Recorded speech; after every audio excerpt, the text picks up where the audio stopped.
గౌరవ గవర్నర్ గారి ప్రసంగానికి ధన్యవాదాలు తెలిపే ప్రతిపాదనను ప్రతిపాదించిన శ్రీ టి రామ్మోహన్ రెడ్డి గారు, శ్రీ వివేక్ వెంకటస్వామి గారు మరియు ప్రధాన ప్రతిపక్ష పార్టీ బీఆర్ఎస్ నుంచి శ్రీ కల్వకుంట్ల తారక రామారావు గారు, భారతీయ జనతా పార్టీ తరఫున శ్రీ ఆలేటి మహేశ్వర్ రెడ్డి గారు, ఎంఐఎం పార్టీ తరఫున అక్బరుద్దీన్ ఓవైసీ గారు, భారత కమ్యూనిస్ట్ పార్టీ తరఫున కూనంనేని సాంబశివరావు గారు గవర్నర్ గారికి ధన్యవాదాలు తెలిపే ప్రసంగంలో వారి వారి అభిప్రాయాలని సభ ముందు పెట్టడం జరిగింది.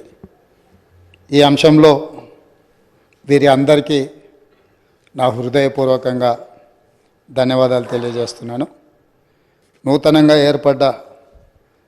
తెలంగాణ రాష్ట్ర 3వ శాసనసభ సమావేశాలను ఒక మంచి సాంప్రదాయంతో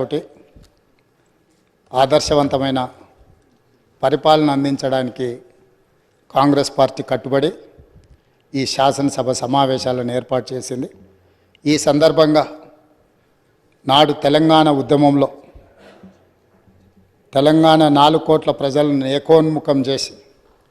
ఉద్యమ స్ఫూర్తిని విద్యార్థులలో, నిరుద్యోగ యువకులలో, ఉద్యమకారులలో,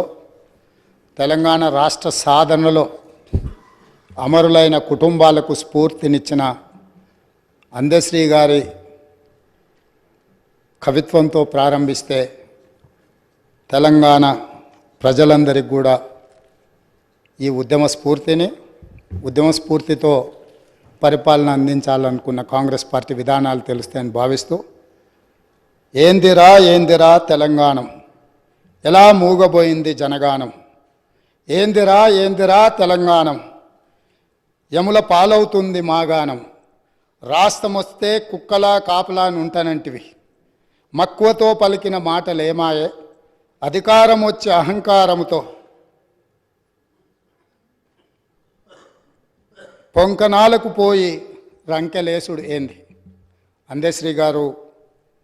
తెలంగాణలో జరుగుతున్న పరిణామాల మీద ఒక స్పష్టమైన భాషను, భావాన్ని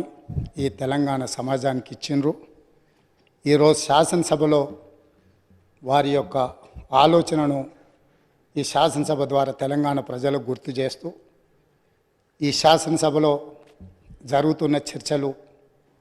తీసుకుంటున్న నిర్ణయాలు, ప్రజలిచ్చిన తీర్పును దృష్టిలో పెట్టుకొని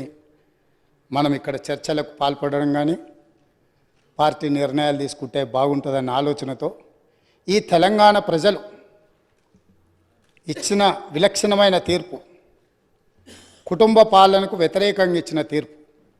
ఈ కుటుంబ పాలనకు వ్యతిరేకంగా ఇచ్చిన తీర్పుతో మొన్నటి వరకు పాలకులు ఉన్న వాళ్లకు ప్రజల యొక్క ఆలోచన, ప్రజలిచ్చిన తీర్పును గౌరవించి శాసనసభ ప్రతిపక్ష నాయకుడిగా ఇతరులకు ఎవరికైనా అవకాశం వస్తుందేమో అని నేను ఆశించిన, తెలంగాణ సమాజం కూడా ఆశించింది. కానీ